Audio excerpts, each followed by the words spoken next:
Thanks. So some folks aren't here yet, but I'm going to go ahead and get started so we can finish up.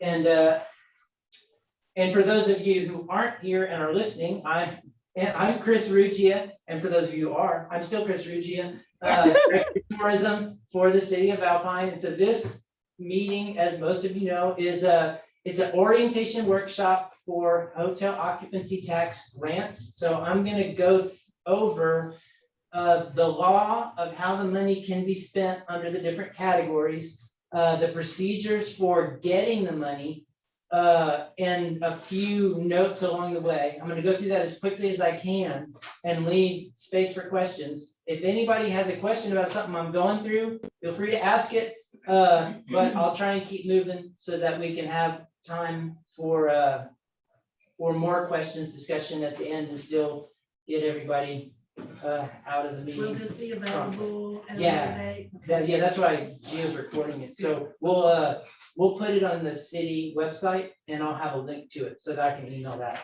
to anybody. So I'm going to move over to this computer and share the screen.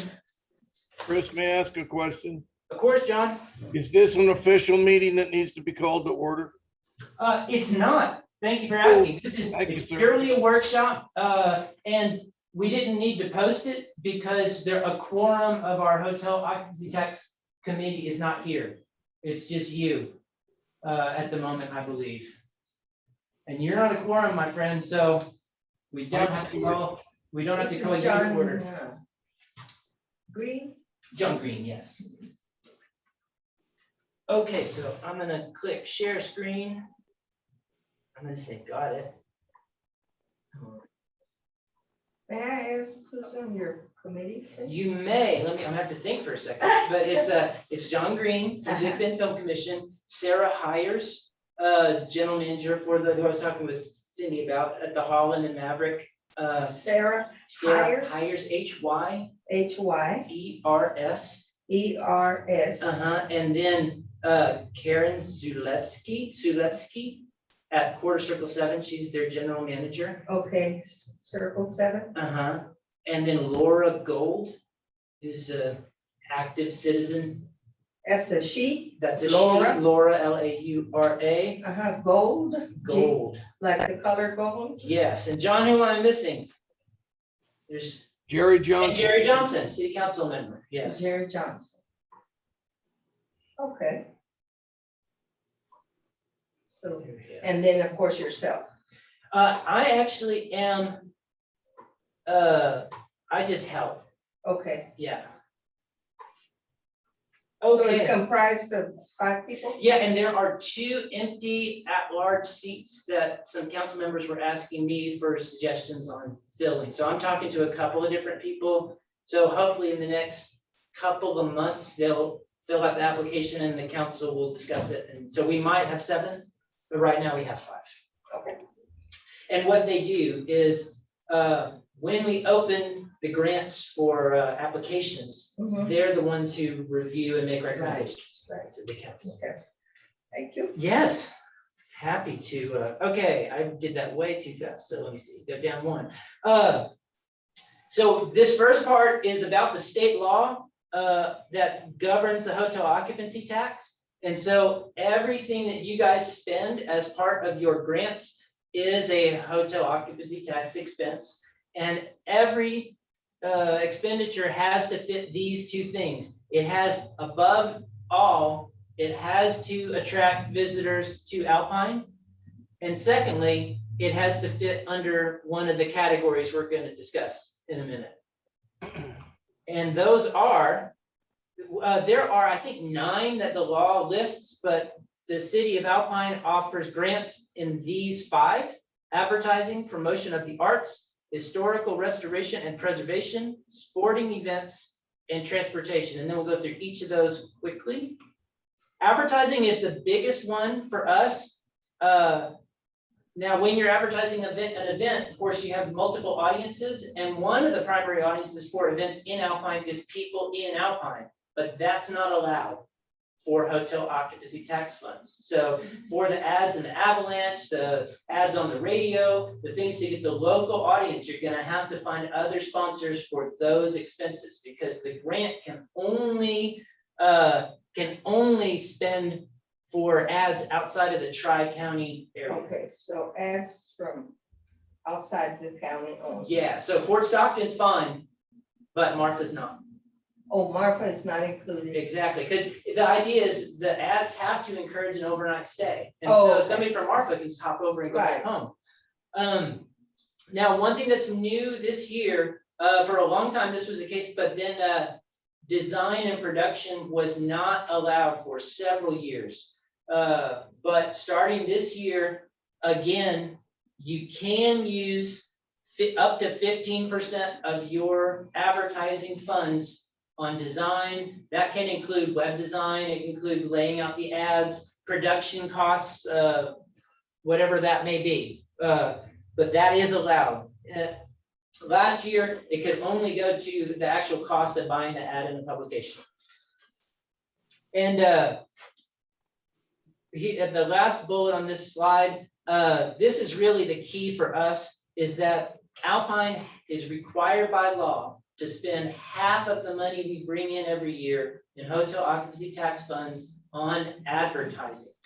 And we're the only community in the state that has that requirement, but we do have it. And so when grants come in, I often encourage people, try and shift from other categories into advertising, because it's the easiest one for us to say yes to. Some of the others have caps, and we'll get to that in a second. Now, the other requirements for ads that you would run when you have your grant is that it has to acknowledge the city. And so that can be a text line. They prefer it be the city seal or the Visit Alpine logo. But we're flexible, but it has to be acknowledged.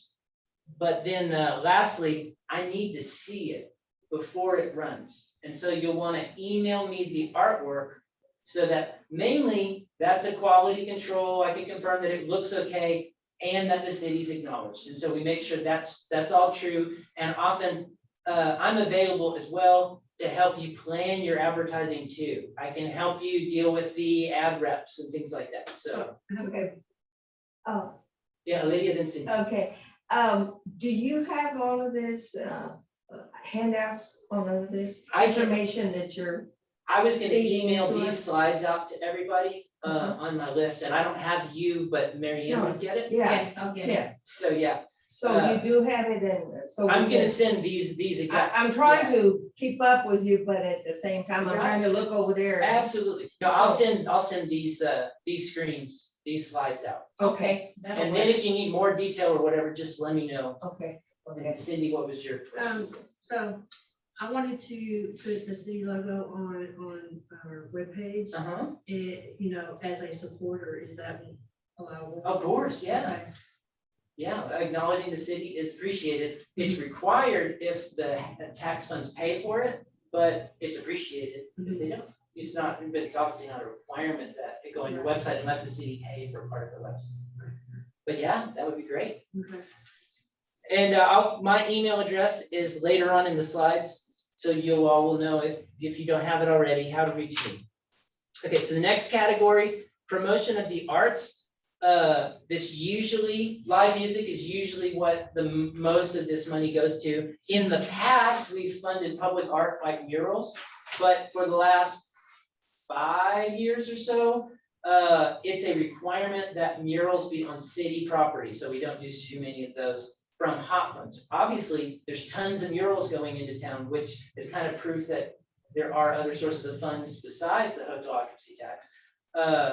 But here's the key part under promotion of the arts is that we're advertising, we're required to spend a minimum of 50%. For promotion of the arts, we can spend a maximum of 15% of the money we bring in. And so we have to guess how much we're gonna bring in the year, and then 15% of that is the absolute maximum that we can award to people. So this time around, we had to push money out of that category and award people more advertising. You know, that happened with you, Mary Ann. And with the Viva Big Bend as well. And so this is a challenge going forward, is there's pressure on that because everybody loves music. It's great core to an event, but there's only so much money, tax money, that we're allowed to spend there. Next is historical restoration and preservation. This has the same 15% cap, but there's not nearly as many historical projects that people ask us to fund. It can be spent on restoring buildings and infrastructure, but it needs to be of tourist interest, like the Conservation Alliance. Before COVID, they were going to do a workshop to work on the adobe at the Ritchie. And that's a tourist stop. You know, it was a great fit, and then it all got canceled because of COVID. But it can also include historical education or interpretation. So we've paid, like the Center for Big Bend Studies have their annual conference, and so HOP funds could pay for the program where they're listing, giving information about the history stuff they're going to talk about. It paid for their speaker who gave a talk about history stuff. And this year, Alpine Historical Association is doing their ghost tours, so history money will pay for some of the development of those tours and the historical interpretation, you know, perhaps fictionalizing, who knows? Are they true, are they not, the ghosts? I don't know. But that's how historical restoration. And then the last two, sporting events. This is very, very broad. It does have to be a tourism focused sporting event, but it can be spent on anything related to the event, you know, if it's approved. And so if there's a tournament or something like that, like the Alpine Cowboys baseball, they get some money for sporting events. The Trans-Pecos Ultra has in the past, because they have had a registration stuff in Alpine. They've made the case that we would benefit from their event. And then lastly, transportation. And this is primarily intended as shuttles, like if there's a convention or something that would bring people from their hotel to the event. That's what that's for. But the requirement is the start or end of the route has to be a hotel. And that's where the Hotel Association made it. You know, that's where it helps the hotels, because it's all about tax money's all about hotels. So Cowboy Poetry is, I believe, going to work with that. And they're being kind of creative. And so there are ways where we can be. And I believe that a lot of these shuttles are going to help people get from parking to the events, but they're just going to have a longer route. They're going to start at a hotel, bring people to the parking lot, pick up people up at the parking lot, take them on to, so they'll kind of meet the requirement, but fulfill to. I noticed that at the rodeo. Weren't they kind of doing that for this, one of these rodeos? I think they were, but they weren't getting hotel money for it. They didn't ask us for a fund, but if it went to a hotel, they could have. Yeah.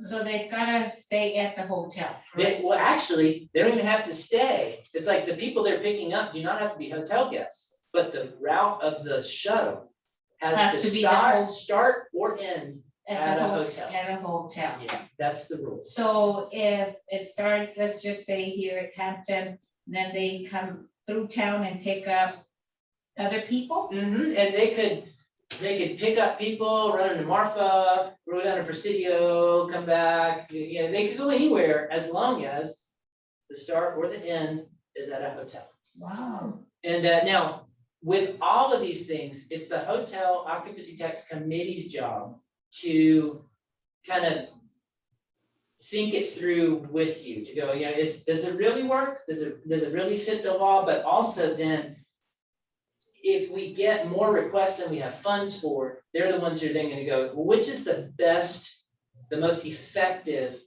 spending for the hotels? And so, like, if somebody gets super creative, we could do it this way, but there's more money being asked for, and some events that absolutely are driving heads in beds, well, you know, they're maybe going to say no to one that's a bit of a stretch, as long as because it has to be, you know, really help tourism. So that's the things you can spend the money on. And next is, how do you access the funds? And the way the city prefers is reimbursement, where you guys will meet your expenses, and then we'll pay you back for the portion that meets your grant. And so to do that, you would send to me the 3 things. One is the invoice for the service. 2 is the proof of the service, if that exists. Like if it's an ad, I'm gonna need to put with the invoice a copy of the page that the ad is on. If there's other ways to show, give some kind of indication that it really happened, like if somebody builds something, it would be nice to have a picture of the thing that they made for you. That would help. Mainly if it's an ad, that's what's most important, that we see that the ad ran. If it's a TV ad, they'll usually send you a statement, like an affidavit saying, it did run. And that we put in the file and the auditor's happy that we didn't, throw the money away. Yeah, but then really important too, we get the invoice and the proof that you paid it. And so that, a lot of times that's a credit card receipt, is a printout, so you can cross out the parts that, aren't that, or a canceled check if you wrote a check, it comes back from the bank, so we need the request for the funds, the proof that you paid the funds, send those to me, and then I send them to the finance department and tell them this with this account and, And they reimburse. and they cut a check to, I didn't say W-9, darn it, my slides are incomplete, okay. They'll cut a check to the person or entity that made the payment, right? So we show that proof of payment, it's whoever wrote that check. Ideally, that's a group, and we're reimbursing the group, but if you have a benefactor who paid the thing and they need to get reimbursed, we can do that. But, and it's important to know, every person or business or whatever that the city writes a check to has to give the city a W-9 form that has the tax ID on it and the address and the signature. That's all it is. It's just, they require it before they'll cut a check. And so I'll need the invoice and proof of payment for all these separate things, but one W-9 for each entity. But we don't have to claim this, Well, how does that work? that's a good question, and I could, as an individual. Let's just say, for like me, okay, let's just say, I got this money for Cinco de Mayo, I have to pay for the band. And, Since it's a reimbursement, you'll have the receipt that you spent it. exactly, but do I have to report this? If it's over $600, they are gonna do a 1099 because they're required to. So I have to report it on my taxes. I don't know how that's gonna work for an individual, because sometimes it's a 501c3 or something doing that, so. That is the case. They're gonna write you a check and the IRS will get notice that you got that check. That is true. Oh, that's good too. Yes. What about advertising like on social medias? That you just keep track, of the expenditure, so they'll That send. is a allowable. It is, target outside of the local Right. area. Mhm. If there's a big ad buy, and some of it's local, but most of it, I'm not gonna be digging down to all your targeting, but we do want at least the majority of it to be outside of the tri-county. The distance outside. Yeah. Yes. Yeah, sometimes the targeting is real wide, and includes, like, you're doing like the Midland, Odessa, DMA, the metropolitan area, and that actually includes us on their map, but, so depending on how you target, it can catch some local, that's fine, I'm not really gonna nitpick it, but that's the idea. So Right. yeah, that's absolutely allowed, and you'll just send your receipts, your invoices and receipts at Facebook or whoever gives you. So that's how reimbursement works. Now, it's also okay to do direct payment, and so that's something that you might consider depending, because that way you're not getting the money. And so if it's a bunch of teeny payments, that might not work so well, that's probably best to reimburse you. But if, let's say it's the band and it's one big payment, the timing's important for a band because they need to get paid on the day, Mhm. but if it's one big payment, like let's say it's the sound system. and you've got time to work it out. You get an invoice from the sound system company, a W-9 from them, because it's a business income they're getting anyway, right?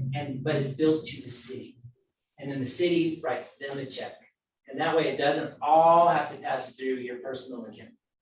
Yeah. Most of the time that when we do this, it's for ads. So it's like a magazine, an event is doing an ad in Texas Highways or something, so they'll work with me and the contract will be with the city and they'll send an invoice to me and we'll pay it directly. Okay. So if I get 2 bands or say 3 bands, let's just say 2 bands, so instead of me paying them, they can send you and then you pay them directly like after? What I usually do. How does that work? Because they want a deposit. What I do with midweek mercantile, which is not, that's a couple $100, so that's a different scale, right? Yeah. But what I usually do with music is I'll get an invoice from them and a W-9, and then I'll request a check, but I'll say, don't mail it. I'll pick it up, and then I hand deliver the check when they've played, and that way they get the check. I do the billing beforehand, so I have the check in my hand, but I'm not giving it to them until they've played the show, right? Mhm. And so we could, like, say little Joe needs 50 down or 50% or whatever it is, needs a deposit, we can do that. And the city can cut that check and mail it for the deposit. But then day of the show, I would suggest that they give you an invoice couple weeks ahead. And then we'll And get then it they paid, come and play and then we you'll won't have mail it. that check ready. Yeah, we'll just make sure that you have it in hand, Okay. and that way they don't get the money unless they actually No. show and play the show. So that's how that would work. Or it could. What if they prefer cash? The city No, can't help them there. no. Yeah, I mean, Okay. they They can, usually do, they like cash, but. yeah, but it's like if the city's gonna pay them, the city's No, not. no, it's Okay. gonna be, Okay, well. yeah.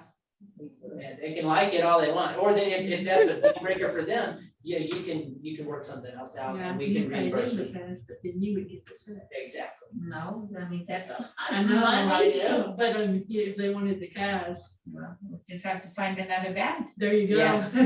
Right. And so, Big checks.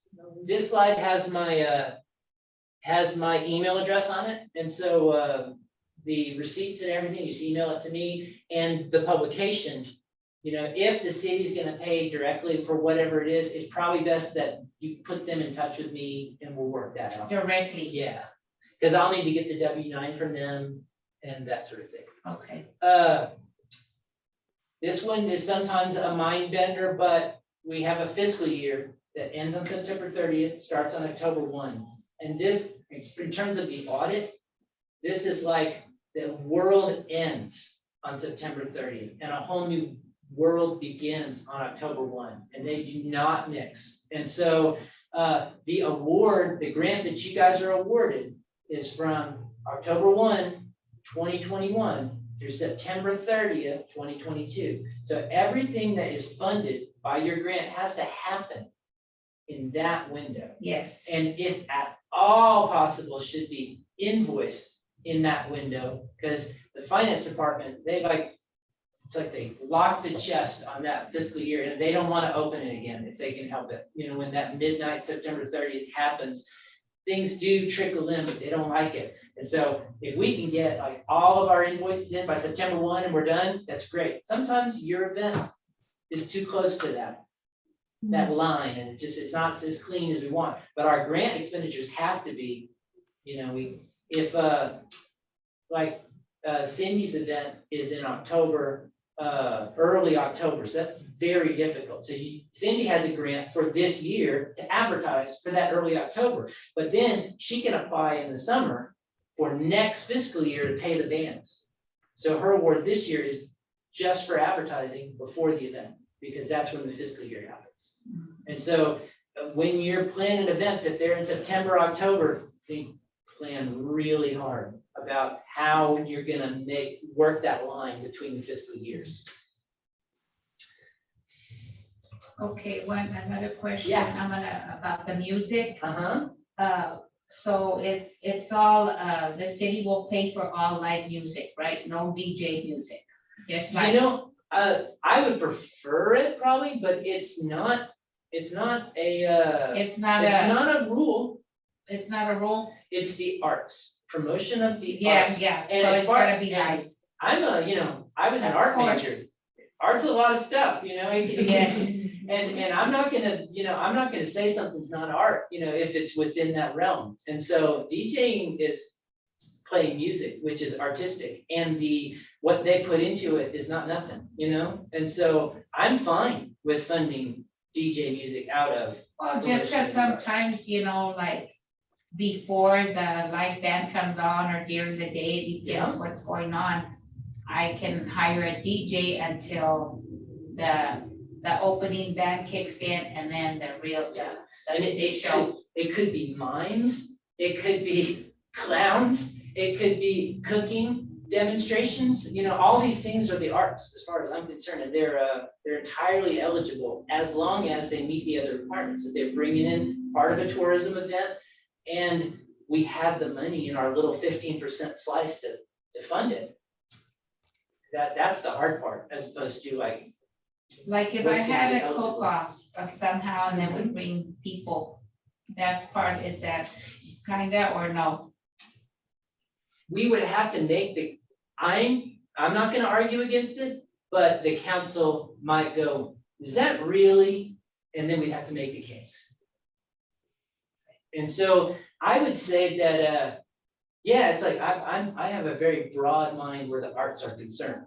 I would say it's an easier, like say, there's you're doing a chili cook-off, but you have like some certain chefs that are gonna do like a presentation about how they cook the thing that they cook and their expenses. That's easier to make the argument, they're sharing their arts as opposed to just Yes, having the I food cook-off, understand. people come and cook and, No, yeah. some people might go, that's not art, but, and especially if we get more requests than we can fund, then the ones with the weaker argument probably will get.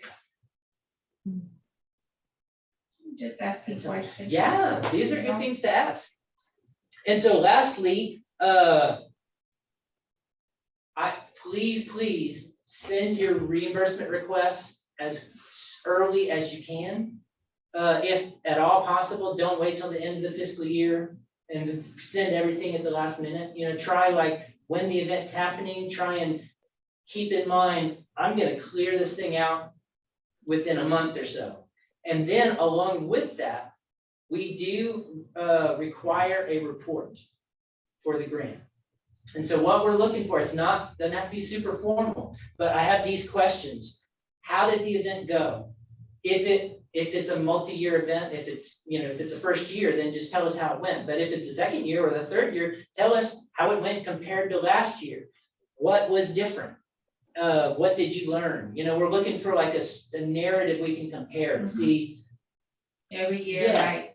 And another thing for you guys to know, let's see, do I have any more slides? No, that's the last one, it looks like. And so how do I stop sharing? Chris, do you need, can we compare it to 2020? Because couldn't do Sure. anything in 21? Oh, absolutely. There's nothing, geez Louise, okay, escape. Is that gonna do it? No. Geo, how do I stop sharing? At the bottom, there should be a green. If you move your mouse to the bottom of the screen. There should, Bob, but I'm in the screen that's being shared in my Zoom. There it is. There you go. Gio did it for me because he took pity. Okay, so now I find my share out here. So those are on. How are you, Bob? It's nice to see you. I'm good. Okay, so where were we? Right, the report. That is.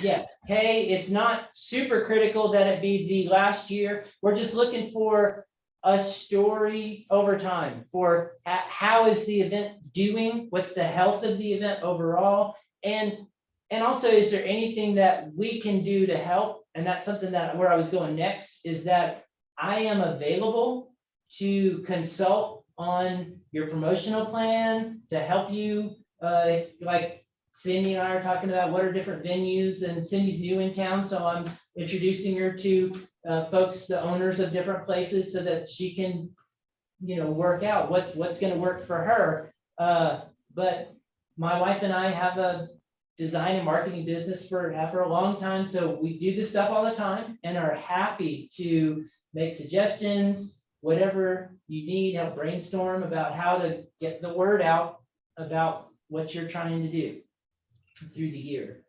Does anybody have any other questions? Chris, can you hear me? Yeah. Okay.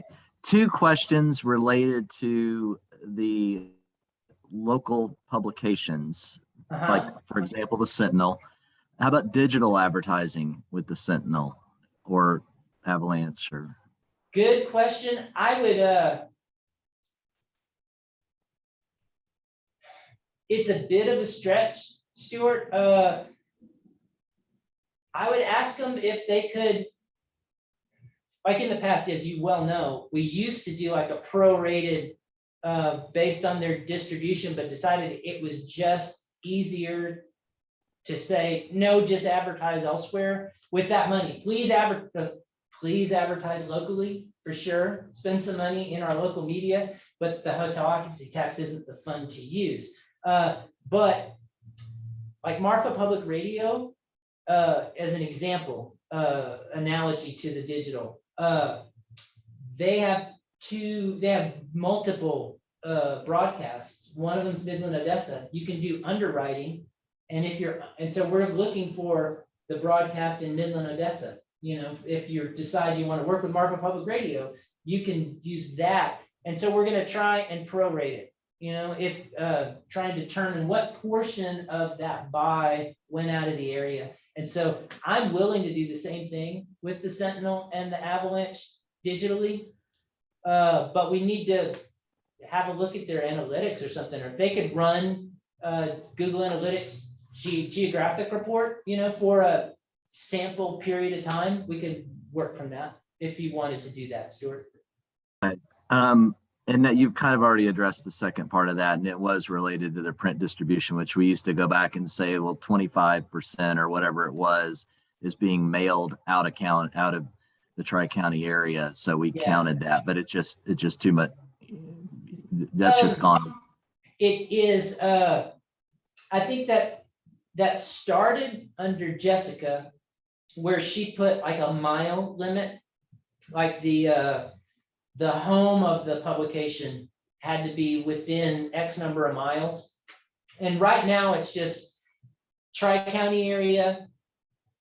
Those media are not going to be eligible. But next year, if we can always discuss as we're leading up to the guidelines for next year's grants, and consider prorating those local media. I'm not personally dead set against it. But it's tricky to audit. You want to make. Here's a side question. Please. Excuse me, I apologize. Here's a little side question or a comment to Stuart's question. What do you do in a case like KVLF, who can show you that they're advertising online, and that reaches a lot of people? And that's their digital part of the advertising. They may not do it now, but I'll bet if you walked in and said, here's some money, put this ad up online, please. Yeah, and John, it would be kind of the same deal. We'd want to figure out a formula so we could prorate it. So if it's like, you could make the argument that just a radio spot on KVLF is going to reach people outside of town, even though their broadcast doesn't, because of the live stream, right? But what we'd have to do is get their estimate of what's their local broadcast audience, and then look at their analytics for their website and say, what is their web audience and how much of that is out of town? And that's the percentage of that ad cost that we could pay, and it wouldn't be much.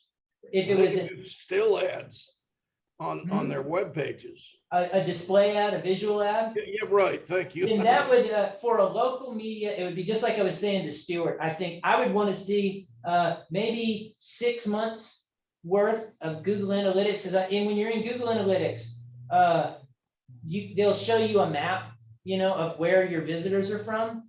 And so if they took like the last 6 months, a report and that map, that's going to give you those percentages. And we would see what people were in and out.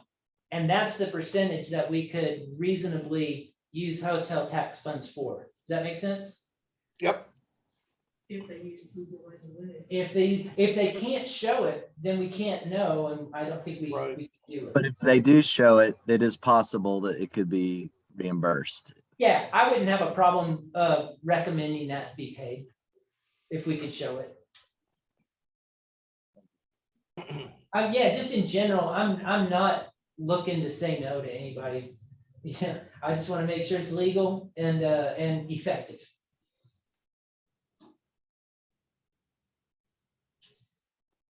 Chris, Yes. here, a couple of questions, friend. This is for Rabbi and myself. Everyone's busy with a granddaughter right now, but does the city of Alpine have a special invoice for services form that you can either download, or do we have to go into the office and get one? I'm not aware of a form, Ramon. Usually it's just whatever the business is, like say, and with bands, it can be hard. And so sometimes I'll just make one for them. If they don't, I'll just put their address on it, type an invoice from to, here's the amount, and I'll submit that request. But usually if you hire somebody to provide a service, they'll give you an invoice that, and that's what we would pay off of, or that's what you would show. And so there doesn't need to be a form for the reimbursement. I'll take care of that. So like, say for you, let's say you guys, let's say you've bought some ads or whatever it is for the festival, and you've paid it. And so you'll send me the request for payment that they had, and you'll send me the canceled check, and then I'll handle the rest. I'll take it to the finance department and tell them what account it comes out of, and then it's from your grant, and request the check for you. So there's no, so I'll handle that part. What about a, let's say a performer's contract? Would that be considered an invoice? The contract, if it's not the request for payment, it's like it can, in a pinch, we can use it. If they don't actually give you an invoice, it shows the amount, because if they don't give you a separate invoice from the contract, then, and the contract says, this is the person, this is the service that they gave you, this is the cost, this is, excuse me, how much it would cost. And then you bring a check with that same amount, I'll use that as the invoice, yeah. Okay. And the last thing is, you said that the outline you just shared with us, that will be on the web. Is that correct? Yes, that's a PDF file, so I'll give it, Gio's already got it. I'll ask him to put it on the website with the video from this meeting, but I'll also email it to all of you guys. Everyone who was invited to the meeting, I'll send out that file. And if there's anything, when you're looking at that file, if there's anything you feel like is missing from it, tell me, and I'll answer whatever questions, or I'll even update the document. If you think it's anything's missing, just tell me.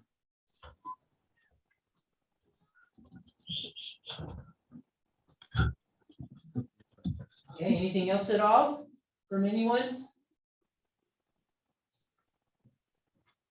Okay. We Well, it's appreciate, we appreciate your help. It's always very good. Well, thanks, Bob. I appreciate that. And thank you for all your hard work. All of you, Bob, but everybody on the events that you're doing. It makes Alpine's life vibrant, and it really makes a nice venue of things for for people to want to come out. When Stuart and I were working together to promote tourism for Alpine, Stuart kind of taught me that people, I was promoting Alpine just year round, you know, here's all these nice things about Alpine. It's beautiful weather and all that in the general message. But Stuart really pushed the idea that an event is an excuse for a person who's received that message. They've been thinking about taking the trip. And what you guys do is you are pulling the trigger for that person to actually make the trip. And so we really appreciate all your hard work making that happen. Thank you. Alpine is a destination Indeed. with a hotel at the end of it. Exactly. So does anybody else? Well, this is Kay and Bob Saul do the Lone Star Cowboy Poetry Gathering because they're the ones who picked up the flag and kept it going when the Cowboy Poetry Committee packed it in. All right. So any other comments, questions at all? Did we pay the film festival? Yes. Yeah, well, I put in the invoice. So I don't know if the check's gone out, but the invoice has gone in. Yeah, John and I are headed to Austin this week to promote Alpine at the Austin Film Festival. That's just not fair. Great. Have fun. I will, thanks. Oh, I've been told, or I've heard that Alpine is destined as a music city. Alpine is a music-friendly community under the Texas Music Office, and we are, yes. we're Okay, getting- is there a because I would like to use that as well in the advertising and stuff. Is there a specific, is there a symbol? Yeah, or I'll send it to you, for word? sure. Awesome. Yeah, if anybody else wants that, I'm happy to. I've got the city seal, which you see behind Gio's name there. There's also the Visit Alpine Texas logo, which is kind of, it's a rounded square that says Alpine, Texas with Twin Sisters below it, and the Visit Alpine TX address. That's a marker, but I also do have that Texas music-friendly community icon that I can share. So if Is you that- guys want to use it, Is that from the state or? it is, yeah. Yeah. All right. Well, thanks you all so much. I will let Gio close the meeting out. Thanks, Gio.